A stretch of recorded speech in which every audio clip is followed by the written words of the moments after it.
Nerf bat straight to the kneecap, so she's going to continue being banned out every single game here. Set and Elise also banned out by FlyQuest as Cloud9. They pay respect to the Riven tax. They ban that away along with Lucian and Blitzcrank, and Rumble is the lock-in here for C9. Yeah, and you can see the reason that Rumble has made it through pick and bans. He was actually 85% banned through 2 weeks of the LCS in 17 of the 20 games. It's because of the high targeting of bans. The fact that Riven and Blitzcrank were target banned left a bigger power pickup, and C9 locks it. And if the draft is any indication, we're going fast. So many teams dilly-dally and hover before locking. Not either of these guys. We're 5 picks in, maybe 30 seconds after pick starting. And we see both bot lanes locked in their entirety for the two sides. It's Senna and Tahm Kench for FlyQuest going up against Aphelios and Nautilus for Cloud9. Some very common faces appearing recently in the current meta of the game. Aatrox locked in, so what we're seeing is most likely mirrored lanes here in the first 3 picks for each side. Yeah, the nice thing about Rumble, though, is we know that it's a very flexible pick and could likely go mid. There's a chance Aatrox follows it for sure, especially in these contexts, but PowerOfEvil, who, by the way, leads the league in damage per minute, has played Rumble mid twice already. He's actually 2 of the 3 Rumble in LCS plays, so extra value for C9 to have that takeaway. Let's see how these bans are going to shake out here. Neither side having a jungler. Both sides still looking at a solo laner as well. Camille will be the ban from FlyQuest, and Syndra the ban from Cloud9. Yeah, so you can see Cloud9, I think, is dedicating bans towards securing a better Rumble matchup, since the game really unlocks for Cloud9 through mid-jungle. It's a large way that they won last year with Sven and Nisqy. There's no reason that that needs to change with Blaber Nisqy. So making sure that that mid-jungle 2v2 can be good is beneficial, and that's why we're seeing those mid-lane bans. But interestingly, FlyQuest bans LeBlanc as well, so they're still not sure where that Rumble's going. LeBlanc banned out, 1 more to go. Cloud9, what's it going to be? Are we going to continue to focus around that Rumble matchup, trying to narrow down that pool that they could pick from, keep Rumble in a spot where he's able to be that mid-game team-fighting powerhouse that we know him as? Final ban of this game is going to be Orianna. Yeah, so that does signal to me that it is likely going to be the mid lane jungle. They're picking 4th the Jarvan because neither team had picked junglers. Additionally interesting there, where they're flexing the Rumble top now because the Qiyana was left open and 2 of the stronger ranged matchups are already gone. So I love watching Reaper drafts, partially because it makes me say things that in retrospect are like, what's he doing? Just because he switched the ruse so much. Like, those bans could have been different things, but here, having the Qiyana mid, I think, is pretty smart. And the response from FlyQuest may be, oh, it's Diana! So we'll get to see that go up against the assassin in the Qiyana. Diana, very potent against opponents that have to get up in her face. The shield, very powerful at dueling. Yeah, we saw this matchup a couple of times already, actually. I'm not sure if it was in LEC or in LCS, but it is one of the better melee matchups into Qiyana. Extremely volatile, and I like how both teams have mixed damage profiles between jungle mid, so it's not like you can do an easy Mercury Treads or Ninja Tabi buy to avoid it. So it's going to be a very explosive mid-jungle matchup. And one thing to remember about Diana, for those of you who might not have been fully up to date on the changes, the champion was recently reworked to swap the old R with the old E. Yep. So she does not have any gank assist potential pre-level 6. The ultimate still has the vacuum on it. It pulls you in, it slows you, it does a ton of AoE damage. However, since the dash is now on E, CC's not quite there. The exchange of flowers on their way off the stage from the coaches. Very nice to see. And this, as we said at the very beginning, FlyQuest has the opportunity to be the first team to beat these guys. Yeah. Cloud9 is the only team in the LCS that has managed to escape the first 2 weeks of play without a single loss. And statistically, after watching Dignitas lose to TSM, if FlyQuest wins this game, they're actually in first. Because they both be 4-1, but they don't have a head-to-head tiebreaker against Cloud9. And for FlyQuest fans, that is exciting, man. Yeah. This is FlyQuest. This is a team that a lot of people rank at the middle of the pack, and they are challenging for the top. That guy says he's here to watch FlyQuest plant some trees. Let's see how it goes down here as we're getting on to Summoner's Rift for the 4th game of the day. Really excited for this matchup because of FlyQuest's surprising start. And also, even a little bit of surprise of how dominant C9 has been. Like, you expect them to be good. Don't know if we expect them to be this good this early. And as the crowd starts the chants and as the champions make their way out onto the Rift, Aphelios is standing by with a sideline report with both of the coaches. Take it away. Thanks, guys. Yes, I am here with both Curry and Reaper of FlyQuest and Cloud9, and this is so wholesome. I caught them backstage, and they both actually exchanged gifts as a sign of what? This partnership between you two, all to plant the tree. So, Curry, any words that you want to say to Reaper before we go into this game? Let's just make sure we plant a lot of trees today. Planting the trees. Reaper, for you. Yeah, same. Same. All right, short and sweet here. Let's hope that we plant that forest. Back to you guys. Oh, they're looking for a bloody game too. Yeah, they're looking for a bloody game too. No, like, oh yeah, we're really looking for, you know, Tahm Kench to avoid the Qiyana dives. Nope, just plant some trees. Good sign already. First Drake will be Mountain, which means it cannot be the Soul. So okay. we now have a 2 out of 3 chance of getting one of the Drake Souls that will ensure maximum planet saving. It's true.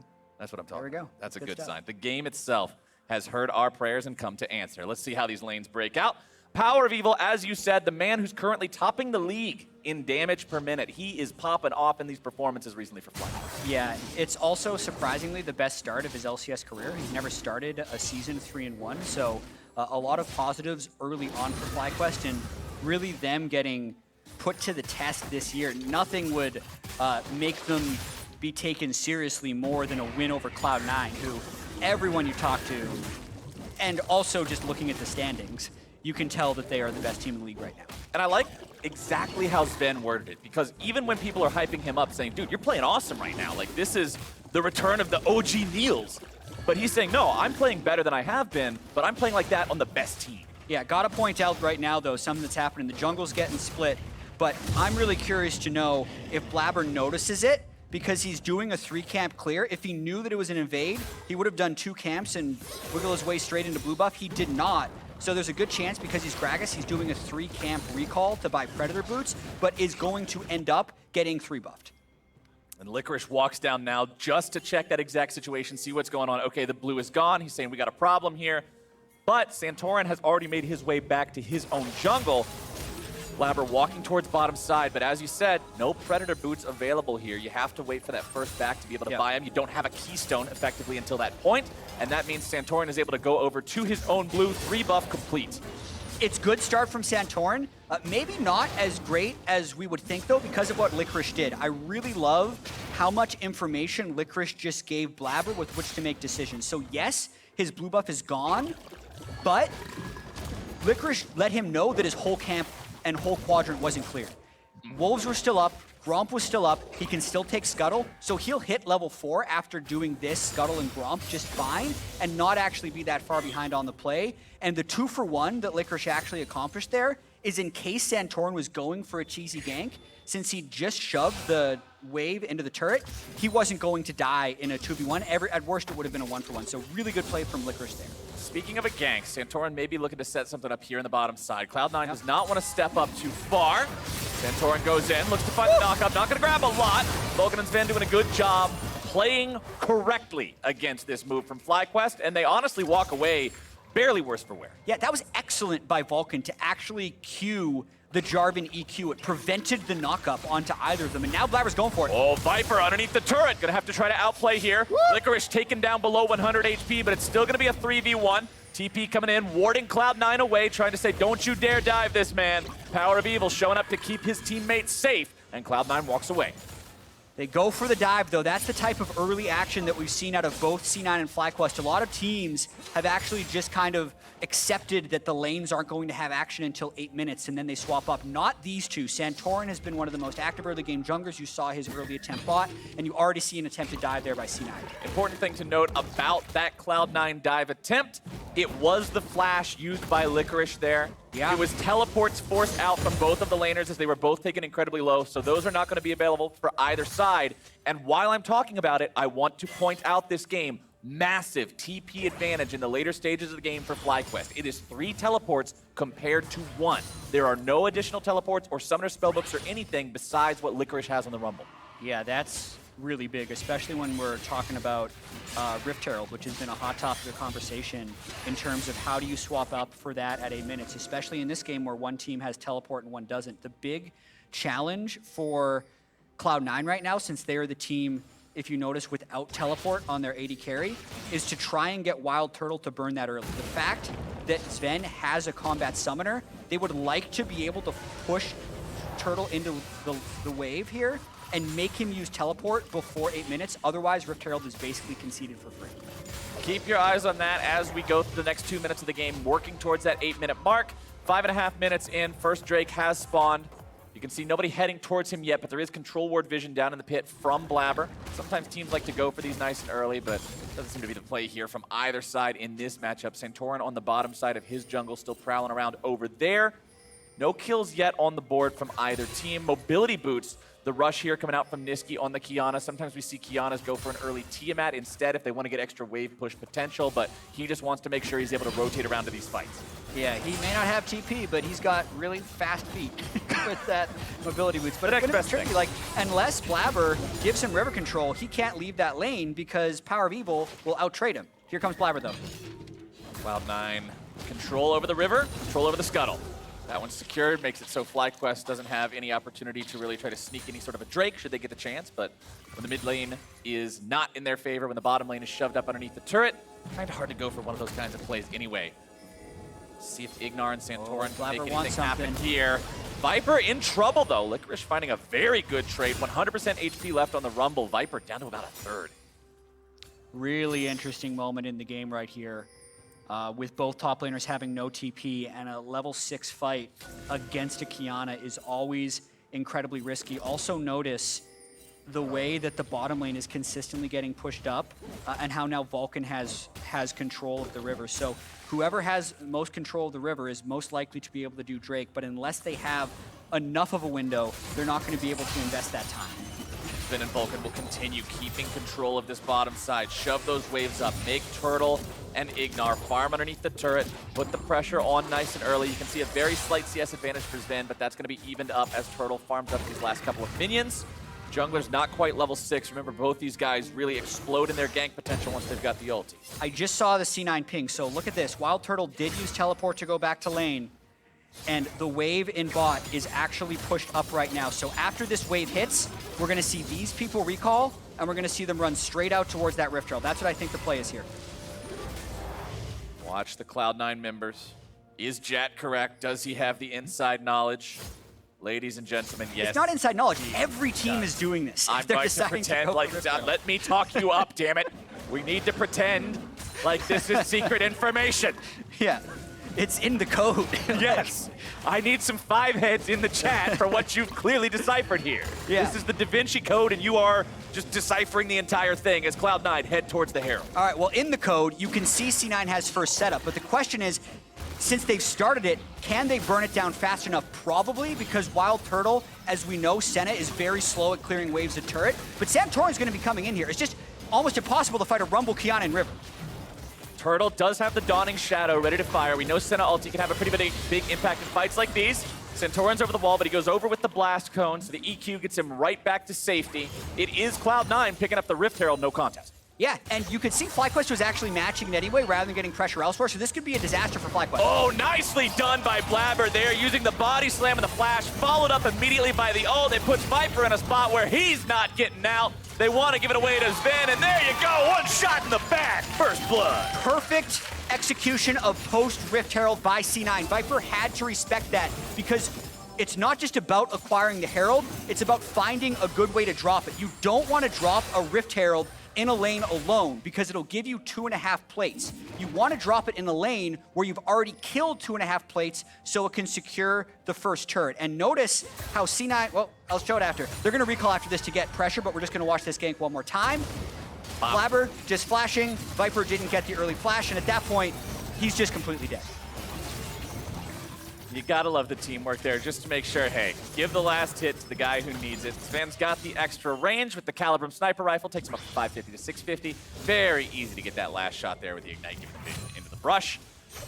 As now FlyQuest finds themselves down, honestly, just a little bit more gold than the total 600 value, including assists of the first blood. So it's not like Cloud9 is completely just smashing this early game, but they are off to a cozy little lead for themselves. And they're already so far ahead in pressure. Look where Zven is right now, and look at the minimap where the opponent duo lane is. They're actually a full 30 seconds ahead in tempo from the other team. So they can now spend this pressure advantage to get an uncontested Drake because they know that WildTurtle recalled and is that far behind where Zven is on the map.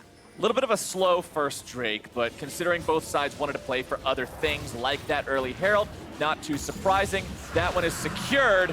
Ocean Drake will be the second, so no Therapy Dragon here today. I'm a little bit sad on that. Yeah. But we still got a coin flip for whether or not we get Cloud Drake spawning for the rest of the game after. Yeah, we still definitely have the trees to thank for this one, and it hasn't been that bloody, but we'll get the Drakes. And if Zven is deathless, he's already guaranteed us at least one. Yeah, he's running it down in the fountain if he says he goes perfectly deathless this time. So we'll see. We'll see if he makes good on that or if the call of the KDA is too strong. And just to talk a little bit more about how well C9 has been playing, every gold graph has been up and to the right because they take these small advantages and make them bigger. What I think is next is notice, even though there's a TP disadvantage on the map, they do have that top lane teleport if needed. They can summon the Rift Herald down here. These plates are already almost done. This is basically the turret, and FlyQuest is going to try to defend it, but they may die just because Rumble's going to be in that area.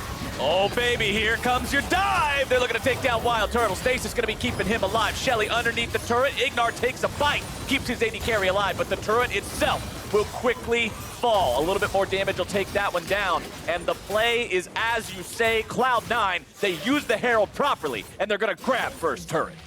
They're a pleasure to watch right now. Like, I really like seeing like what a team has identified as an optimal strategy and them to just go through it perfectly in these games. Even Blaber covering Nisqy on his way back to mid. The fact that Licorice had actually moved mid lane in case of a river fight and now holds his teleport until the next big fight can happen. And now that gold lead has ballooned up to over just about 2,000 gold because you had everybody down there. You got all that extra plate money. First turret bonus as well. Viper's escape route going to be cut off.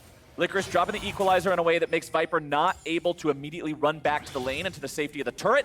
But because they don't have allies close enough, Cloud9 can't make a play off of it. Yeah, Blaber's threatening for sure. Has ultimate if he gets the slow. Yep, here comes Nisqy, chain CC. Mid-jungle synergy. PoE thought he was safe because he had his Jarvan in the river a second ago. There was no safety there. A supreme display of talent and crowd control makes it very easy to pick off an isolated opponent. When those two just weave those abilities together, lock them down, blow them up. Whew. Okay, I've talked a lot about what C9 has done. All right, let's talk about what FlyQuest has to do to keep themselves from bleeding out this game after we check the replay. Yeah, I'm going to need a minute to think about this one because this was just, he has flash, but he doesn't want to use it, and Nisqy never gives him a moment.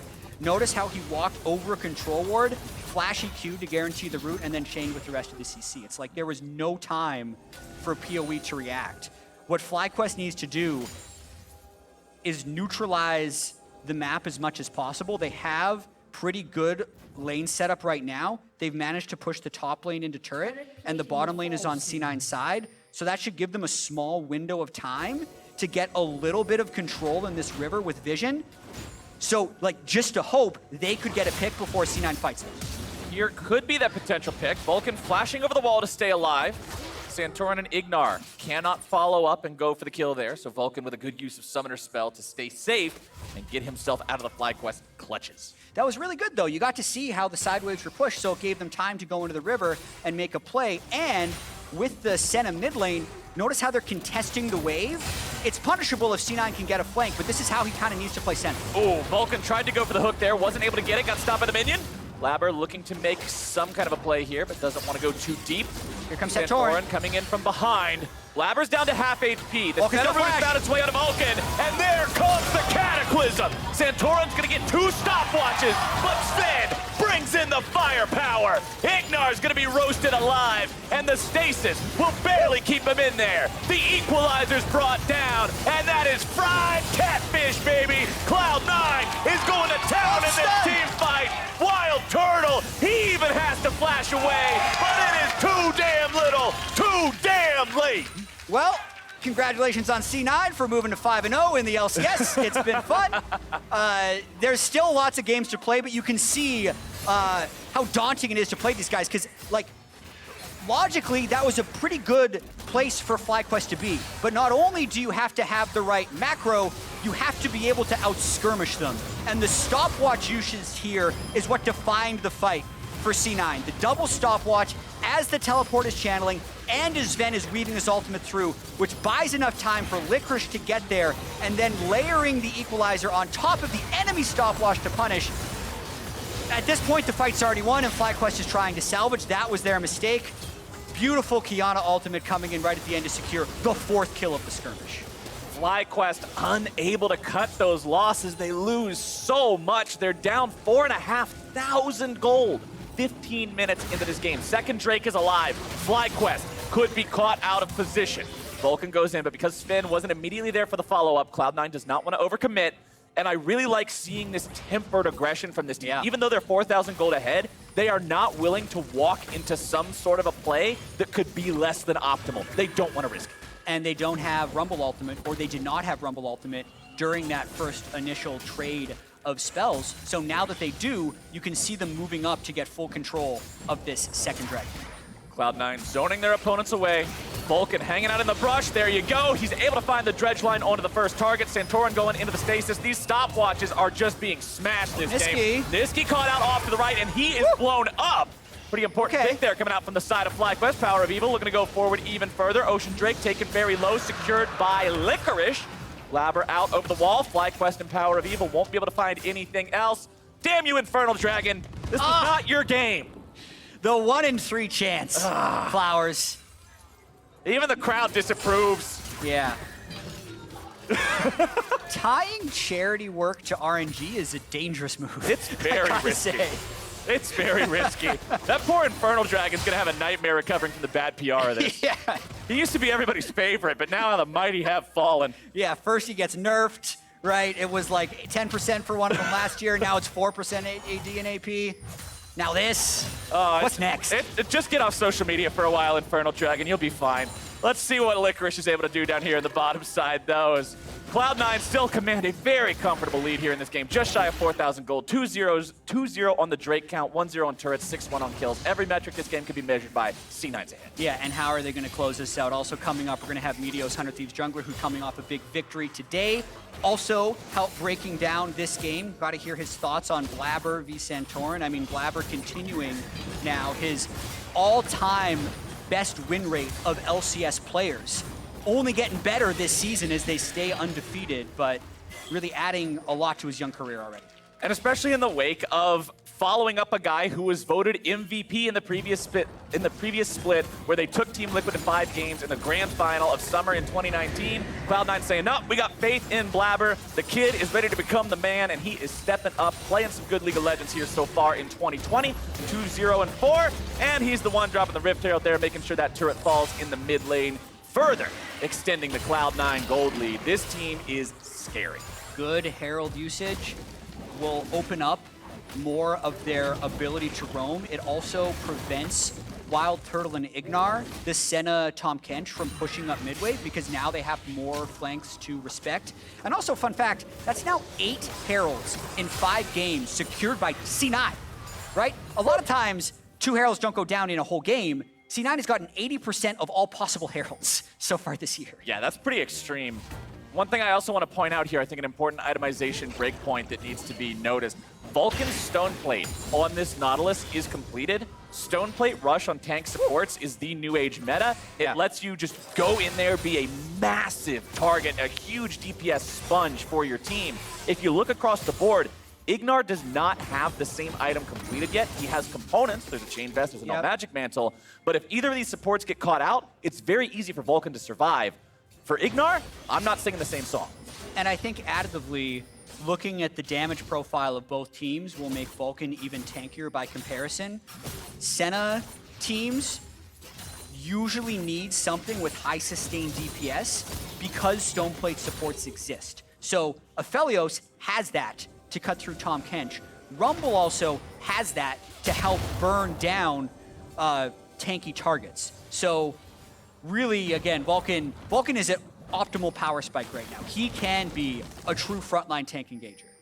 Cloud9 have one tier 1 turret left to take down this game. That top lane FlyQuest turret still standing there, about 2/3 HP. See if they want to commit to this. They don't feel particularly compelled to do a crazy play for it, but if it's still standing, you might as well knock it down. Bottom side, you can see the top laners have rotated to the other end of the map. They both have TP, so if the fight breaks out, they could very easily join. Remember, FlyQuest also has the teleport advantage on mid lane and bottom, but considering they're so far behind this game, you kind of want to have everybody there should a fight break out immediately. Otherwise, by the time the TP is complete, you may have already lost. But notice where WildTurtle has to stand right now on the minimap where Senna is. The fact that they've lost that mid turret and they have the Rumble Qiyana as well as all this vision throughout the jungle means that C9 is fairly free to just get shots on that turret over time as they're waiting for this next Infernal to spawn, or they can just get a fight in the jungle. Vulcan going fishing yet again. Throw the man a cask. He's going to need a drink after that one. Flash don't make it over the wall, and back to the fountain he goes. Vulcan grabs the kill. Beautifully done. They can continue chipping away on this top turret. They could force Baron if they're feeling really spicy, or they could take the more conservative play and just get the Infernal Drake in 30 seconds to put them one away from Soul Point. Santorin in the brush. Gonna be just checked there by Blaber. He's got the barrels. This Gragas is so far ahead of the Jarvan too. Look at Jarvan's inventory. It's a Cinder Hulk and a non-fully completed boot. While if you look across the board, Blaber's got Sorcerer Shoes, Runic Echoes, and an entire Zhonya's Hourglass. Woo. He's very strong in this Gragas. Oh, that hurts to see. And then they have just that nice damage profile as well with the AD Assassin plus basically AP Assassin coming out of the jungle. What are you gonna do, Flowers? Probably die a lot if you're on FlyQuest trying to frontline against this. You practically have to go in and be the sacrificial lamb and hope the DPS missteps. But again, on Zven, 2-0-4 with the Aphelios, almost full kill participation. The man's been having a great split here so far. And the Infernal Drake will fall to Cloud9. FlyQuest recognize they can't try to challenge this, not at the state of the game right now. And that means Soul Point for C9, just shy of 27 minutes. That fourth Drake will spawn, and FlyQuest will have to make a decision on whether or not the Soul is worth fighting for. Yeah, they generally need to try and make as many plays on sides as possible around PoE. Oh! PoE using the stasis, trying to make an outplay here.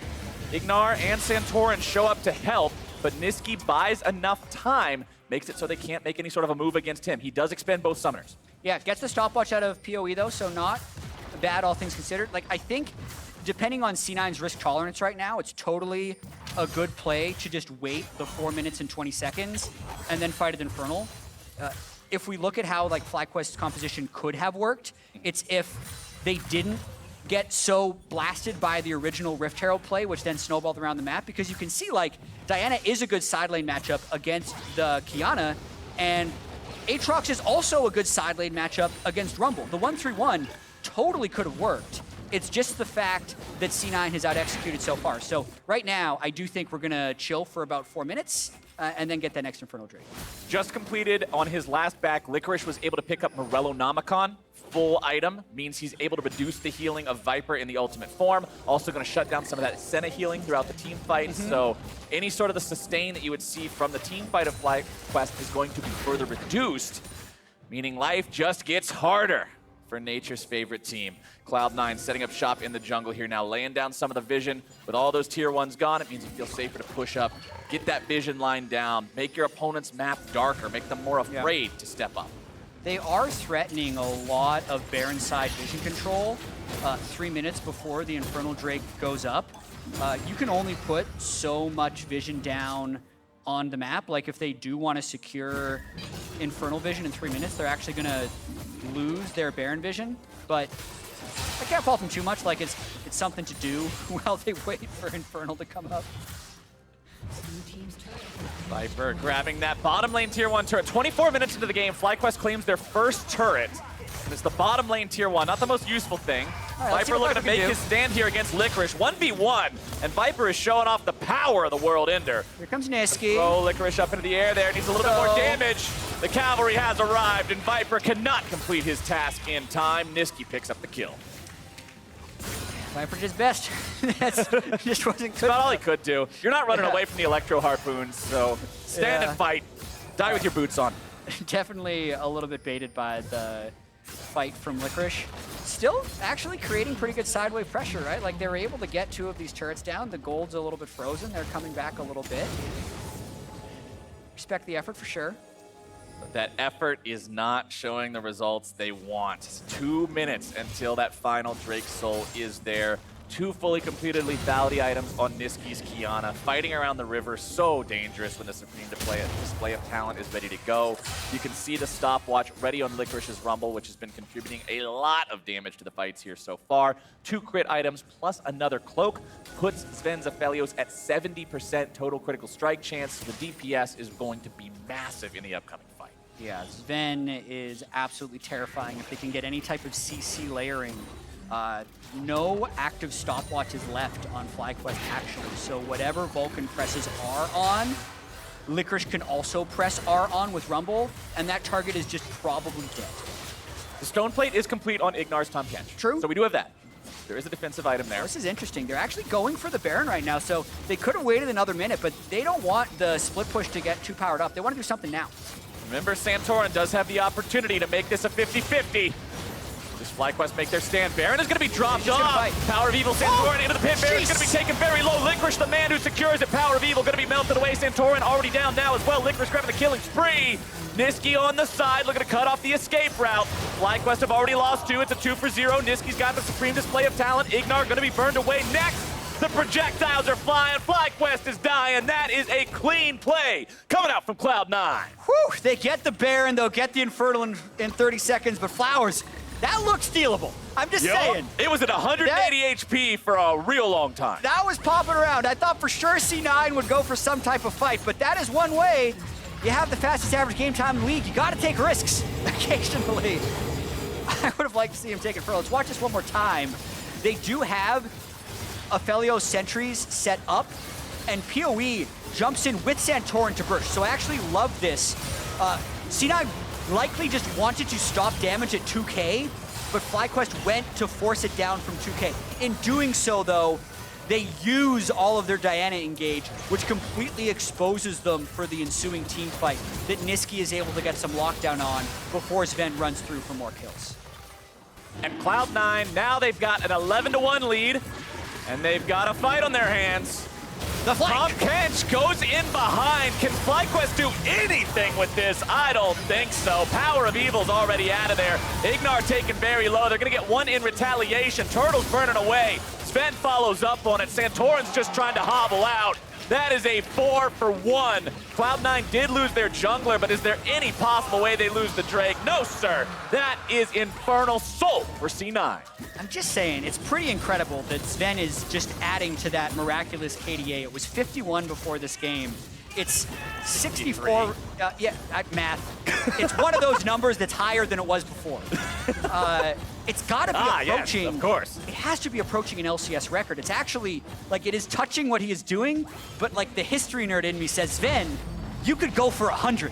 What was Chovy's record in the LCK when it was crazy? It was over 100. It was getting close to that, yeah. It was about 100. So Zven's still got a little bit more work to go towards that, but damn that the man isn't playing some fine League of Legends here in Season 10.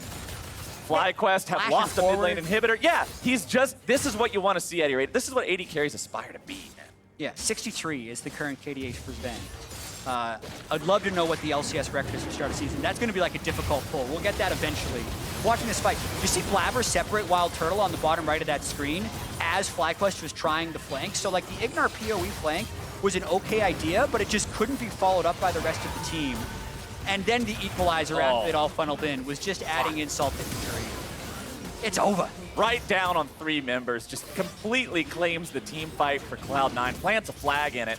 And now, let's see how they're going to end this game. It should be swift, and it should be, just really not that great for FlyQuest. He's got Zonias as well. Just turns this around, 1v2. You're not trapped in here with, I'm not trapped in here, I messed it up, whatever. They're still gonna be forced away as FlyQuest is on the back foot permanently. Cloud9 pushing that top lane up. Infernal Soul Rumble is one of the goofiest things you can see. PoE actually achieved this in his mid-Rumble game when he had one of the highest DPS games of the year for him. You saw it right there too, just like, it's completely absurd how much damage you can do. I think they end on this push. Let's see if Zven runs it down.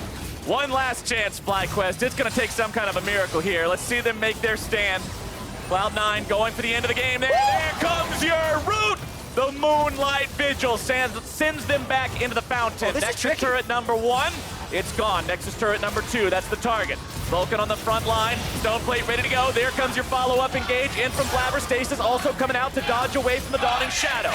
Nexus FlyQuest is still all alive. FlyQuest trying to He's do not gonna make anything, it. but there's nothing they can do. Zven and the rest of Cloud9 are taking it all the way He's to not gonna make it. FlyQuest. He can't make it into the fountain. 7-0-7, Cloud9, they got themselves another win. Huh. I didn't think it was going to end just like that. I thought it was going to be a C9 victory, but FlyQuest didn't all in down the stretch, so it was never safe for Zven to jump into the fountain. Yeah, I'm happy he hadn't died. when the biggest problem you have in a game of League of Legends is your AD carry couldn't int it at the very end of the fountain, I feel like you played a good game of League of Legends. They played a great